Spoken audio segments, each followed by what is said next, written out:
L'invité de la matinale. KTO Radio. Bonjour à tous, l'invité de la matinale de KTO Radio aujourd'hui, c'est Don Paul Denisot, prêtre au sein de la communauté Saint-Martin et recteur du sanctuaire Notre-Dame de Montligeon, dans l'Orne, un lieu de pèlerinage assez unique en son genre puisqu'il est dédié à la prière pour les morts. Père Paul Denisot, bonjour. Bonjour Honorine, bonjour à tous. Alors aujourd'hui, comme chaque 2 novembre, l'Église commémore les fidèles défunts. Après avoir célébré les saints hier en la fête de la Toussaint, une première question assez fondamentale. Pourquoi y a-t-il la mort ? Est-ce qu'elle fait partie du projet de Dieu ? Pas du tout. Dieu n'a pas fait la mort, Dieu n'a pas voulu la mort, et c'est le livre de la sagesse qui l'exprime. La mort, Dieu a voulu l'homme a créé les êtres pour l'incorruptibilité, dit encore ce même livre de la sagesse au chapitre 2. C'est par la jalousie du diable que la mort est entrée dans le monde. Donc en fait, par un acte qui dépasse l'histoire humaine, l'homme, en se coupant de Dieu par le péché, c'est-à-dire en refusant cette relation d'amitié avec Dieu, meurt spirituellement, et donc la conséquence, c'est la mort corporelle. Mais Dieu n'a jamais voulu, c'est pas dans le projet de Dieu que l'homme meurt. C'est pour ça qu'on ne rentre pas tout de suite dans la vie éternelle. On pourrait imaginer qu'on est créé un jour du temps, et puis que tout de suite on va vivre cette communion avec Dieu. Il n'en est pas ainsi. Alors, il y a toujours eu... En fait, dans le projet de Dieu, il y avait, pour Adam et Ève, on suppose, dans cette justice originelle, qu'il y aurait eu un passage. On ne sait pas si c'était le passage de la mort, probablement pas la mort telle qu'on la connaît aujourd'hui, mais un passage d'un acte de foi pour rentrer dans la gloire. Mais effectivement, Dieu donne à l'homme l'occasion de répondre à son invitation. C'est ça le ciel. Enfin, le ciel, c'est d'accepter l'invitation de Dieu. Et cette invitation, elle est toujours libre, parce que Dieu respecte infiniment notre liberté, puisqu'il est amour, et que l'amour respecte toujours la liberté de l'autre. Et donc cette invitation, je peux l'accepter ou la refuser. On est tous, évidemment, chacun d'entre nous, confrontés à la mort, qu'elle soit vécue comme un achèvement d'une vie accomplie ou comme une rupture et une douleur brutale. Pourquoi prier pour nos morts ? Pourquoi prier pour nos défunts ? Parce que, d'une part, nous espérons, enfin nous souhaitons qu'il soit au ciel et qu'il soit dans la joie, dans la paix, ce qui n'empêche aucunement notre souffrance et notre douleur. Perdre un être que nous avons aimé, c'est toujours une douleur, même après 90 ans ou à 115 ans, c'est toujours une douleur de perdre quelqu'un que nous avons aimé. En revanche, nous avons cette espérance qu'il soit au ciel, mais nous voyons bien aussi que lorsque l'on meurt, on peut avoir le cœur grand ouvert, comme certains saints, comme Sainte Thérèse de l'Enfant Jésus, qui dit « Je ne meurs pas, j'entre dans la vie ». Et donc là, évidemment, on pense que la mort est vraiment un passage direct vers le ciel. Et puis, il y a aussi la possibilité de refuser ceci. On le voit dans l'histoire. Benoît XVI disait dans Spéciale Vie qu'on voit des témoignages dans l'histoire de personnes qui ont pu refuser l'invitation divine. Et puis, on voit bien qu'en nous, il y a les deux. Il y a à la fois des ouvertures, des acceptations et en même temps des fermetures. Et c'est ce que l'Église appelle le purgatoire, ce temps de purification. Alors, on est un peu fâché en France parce qu'on trouve que ça fait purge. Le Concile Vatican II parlait de temps de purification après la mort qui nous permet justement d'être lavé des scories du péché. C'est comme c'est comme une espèce de cure de désintoxication ou d'infirmerie du bon Dieu, disait le Saint Curé d'Ars, qui nous permet justement d'être purifiés de ce qui nous empêche d'être pleinement nous-mêmes et d'aimer. Et donc nous croyons, nous les catholiques, nous croyons, mais c'est une intuition qui est profondément inscrite dans le cœur de tous les hommes, je pense, que nous les vivants, nous pouvons encore faire quelque chose pour eux. Qu'est-ce qui se passe ? Je ne sais pas comment dire. Quel est quand on prie sur terre, on aide les défunts. Qu'est-ce qu'on peut faire ? Eh bien, des choses très concrètes dans notre prière, leur dire merci, leur demander pardon, leur pardonner aussi. Tous ces actes d'amour que nous pouvons poser pour eux peuvent les aider. Alors ça, c'est mystérieux, mais et Dieu seul sait comment cela s'accomplit, mais dans cette purification. Mais c'est déjà le cas ici-bas, nous dépendons tous les uns les autres. C'est ce qu'on appelle la communion des saints. Exactement. Qui ne concerne pas que ceux qui sont canonisés. Qui concerne toute l'Église, c'est-à-dire les saints du ciel, les bienheureux, et ceux qui n'ont pas été canonisés par l'Église mais qui sont saints, l'Église en purification et nous-mêmes. Et nous dépendons tous les uns des autres et de la prière des uns des autres. Et est-ce que ce ne sont pas les défunts qui prient pour nous dans la communion des saints ? Alors, dans la communion des saints, les saints du ciel, évidemment, prient pour nous. La Vierge Marie intercède pour nous. Mais les âmes du purgatoire, le catéchisme de l'Église catholique dit « Notre prière pour elles peut non seulement les aider, mais rend efficace leur intercession pour nous ». Donc c'est en priant pour elles que, mystérieusement, il y a un retour de bienfaits spirituels, d'intercession. C'est aussi une demande, une recherche qu'on porte tous. Est-ce qu'on peut parler aux défunts ? Est-ce qu'ils nous envoient des signes ? Alors, je pense, on a tous envie de parler avec eux. Le risque, c'est de s'enfermer dans une communication qui soit très humaine et finalement de ne pas faire le deuil parce que le deuil, c'est d'offrir notre défunt, de le re et nous, chrétiens, nous avons la chance de le remettre à quelqu'un. Nous le remettons à un père et même, même le bon Dieu nous a donné la Vierge Marie, ce qui est un cadeau extraordinaire. Nous pouvons les remettre à une mère. Beaucoup de gens sont sensibles à ça, à Montligeon, de remettre leur enfant défunt ou un parent ou un conjoint défunt à la maman, quoi. Et donc, le risque de la communication avec les défunts, c'est de nous enfermer et de nous empêcher de faire le deuil. Ensuite, nous sommes dans la communion des saints, c'est-à-dire que nous offrons, nous prions pour eux, nous les recommandons à Dieu et nous croyons que cette communion d'amour, que ce lien d'amour est toujours vivant. Alors bien sûr, on ne les entend pas, on ne les sent pas, ils ne nous parlent pas concrètement comme ça. Parfois, il peut y avoir certains signes, hein. Mais ensuite, moi, je suis très prudent avec les signes parce qu'il y a aussi notre psychologie qui peut parfois aussi nous désespérer voilà, donc si je pense à mon défunt, que ce soit en peine ou en joie, eh bien, que ce soit toujours l'occasion de le remettre à la miséricorde du Seigneur. Une question qui peut sembler un peu anecdotique, mais qui en fait rejoint beaucoup de nos concitoyens. Est-ce que tout ce qu'on est en train de dire est valable aussi pour les animaux qu'on a aimés? C'est une bonne question parce que le deuil d'un animal, on est de plus en plus confronté à cela à Montligeon. En fait, il y a quelque chose d'assez terrible.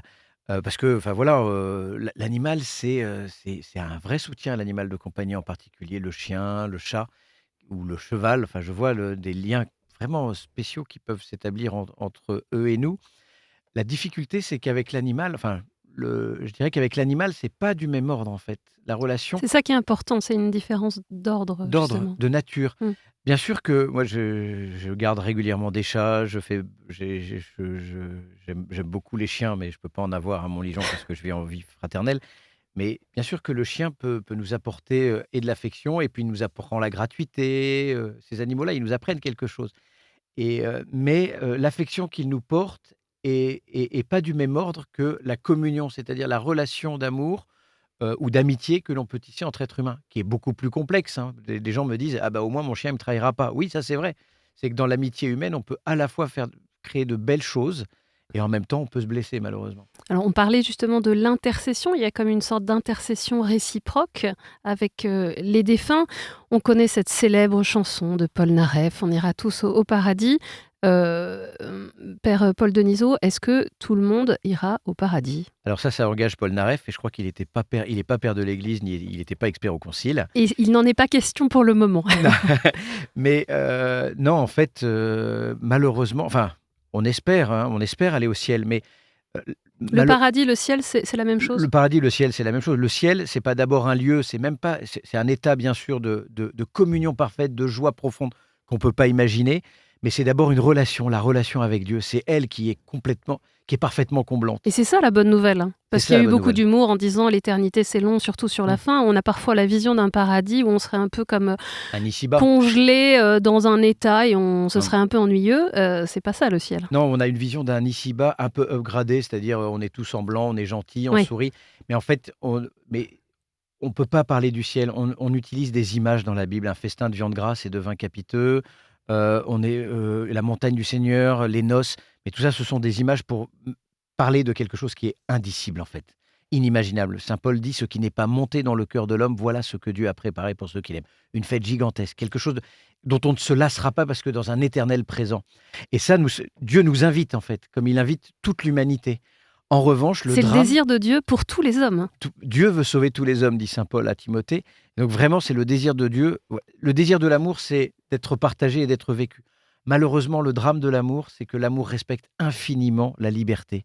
Vous ne pouvez pas dire à vos enfants, à votre conjoint ou à des amis: «Je t'aime, aime-moi». C'est pas de l'amour. L'amour ne peut que se proposer. Et le drame, c'est qu'il peut être refusé et ça s'appelle l'enfer. Vous en avez parlé tout à l'heure et c'est un vocable qu'on entend beaucoup à Montligeon, le purgatoire. Le purgatoire, revenons un peu sur cette réalité qui peut faire peur. On a peut-être en tête certaines visions de figures de sainteté assez angoissantes. Est-ce que le purgatoire, c'est un lieu? Pourquoi faire? Et en quoi est-ce que c'est une bonne nouvelle, en fait, ce purgatoire? Alors malheureusement, on est très tributaire du 19e siècle qui en a fait avec du mélange de romantisme. C'est sombre, en fait, mais évidemment et on l'a confondu avec l'antichambre de C'est l'enfer ça. et le mot «purge», est insupportable pour les Français. Ailleurs, il y a pas de problème, hein, avec le purgatoire en Afrique, en Amérique du Sud, là où il y a des fraternités de Montligeon, Le purgatoire, c'est une bonne nouvelle. Pourquoi? Parce que ça veut dire que Dieu nous accueille tels que nous sommes au moment de notre mort. C'est comme le McDo. Venez comme vous êtes. Au moment de ma mort, je suis tel que je suis. Et il y a peut-être des scories du péché dont j'ai besoin d'être lavé. Mmh. Vous savez, comme le père de la parabole du fils prodigue, qui, quand le fils arrive, le fils lui dit: Père, j'ai péché contre toi et contre le ciel, je ne suis pas digne d'être appelé ton fils. Le père ne l'emmène pas tout de suite dans la salle de festin. Il lui met Et c'est une belle image, il hein. lui met un vêtement, il lui rend sa dignité. Le vêtement blanc, Le vêtement blanc, l'anneau. l'anneau, les sandales, Mmh. lui rendent sa dignité. Et le purgatoire, c'est ce temps, alors c'est pas un temps physique, mais ce temps de transformation intérieure qui me rend ma beauté profonde et qui me purifie de tous mes attachements mauvais. Une autre question fondamentale en ce 2 novembre, nul ne sait ni le jour ni l'heure. Comment me préparer à ma propre mort? Ah, c'est une bonne question. D'abord en demandant la grâce de la persévérance finale, peut-être au mois de novembre déjà, méditer sur la mort, sur le fait que ma vie, je ne suis pas éternel, m'en rappeler régulièrement à Montlégion. Je provoque un peu ou en donnant des conférences, je dis: on va tous mourir, vous allez mourir. Et en fait, les gens réagissent un peu: bah oui, mais en fait, on l'oublie. On Que l'oublie. nous sommes mortels, Nous sommes mortels. limités dans le temps. Exactement. Et on oublie aussi qu'on peut mourir à n'importe quel moment. C'est-à-dire que je peux mourir, là je vais sortir des studios, je peux mourir en fait, on peut mourir à n'importe quel moment. Le fait de s'en rappeler, non pas pour en avoir peur, mais pour se dire que ce qui compte aujourd'hui, c'est le présent. C'est-à-dire, c'est que le Seigneur est avec moi aujourd'hui et aujourd'hui, je peux aimer. Parce qu'on a plutôt tendance à tous procrastiner ou à être saisi par un avenir qui nous inquiète. Eh ben, en fait, aujourd'hui, je peux faire plein de choses. Je n'ai rien qu'aujourd'hui Je n'ai rien pour qu'aujourd'hui. aimer, pour vivre la charité, Et dans pour un me monde, donner. exactement, et dans un monde qui parfois peut me désespérer. Mais moi, je peux aimer. C'est ça qui est génial. Et question parallèle, comment me préparer à la mort de mes proches? Ah, je pense qu'on s'y prépare jamais vraiment. Peut-être que la manière de s'y préparer, c'est de vivre vraiment la relation aujourd'hui. S'il y a des pardons à poser, y aller vraiment. S'il y a des merci à dire, voilà, de l'affection à manifester, des je t'aime. Je me rends compte que beaucoup de gens ont du mal à dire je t'aime à leurs proches, mais il faut le dire. Parfois, il faut même se forcer un peu, parce que si on le ressent, il faut le dire. Hem, une dernière question, Père Paul Denisot. Vous êtes donc le recteur du sanctuaire de Montligeon. Qu'est-ce que c'est que ce sanctuaire? Quelle est sa mission spécifique? Alors, avant d'être un sanctuaire, c'est une fraternité de prière qui prie pour les défunts. Qui Et s'appelle justement la Fraternité de Montligeon. la fraternité de Montligeon, avec une messe perpétuelle qui est célébrée depuis 1884 pour toutes les personnes recommandées à la fraternité et les âmes du purgatoire. Donc, on peut recommander des défunts, on peut recommander des vivants, on peut les inscrire même en ligne sur le site de montligeon.org. On peut les inscrire à la fraternité dans cette messe perpétuelle qui est célébrée au sanctuaire, qui est célébrée aussi en Afrique, qui est célébrée en Angleterre dans un monastère, qui est célébrée à la Trappe de Soligny. Voilà, il y a une messe célébrée pour tous les membres de la fraternité. Et cette fraternité a un siège qui s'appelle la basilique Notre-Dame de Montligeon, située dans le Perche, qui est un lieu de prière pour les défunts et qui accueille des grands pèlerinages pendant le mois de novembre, où les personnes viennent confier leurs défunts et qui accueille aussi beaucoup de personnes en deuil au cours de l'année.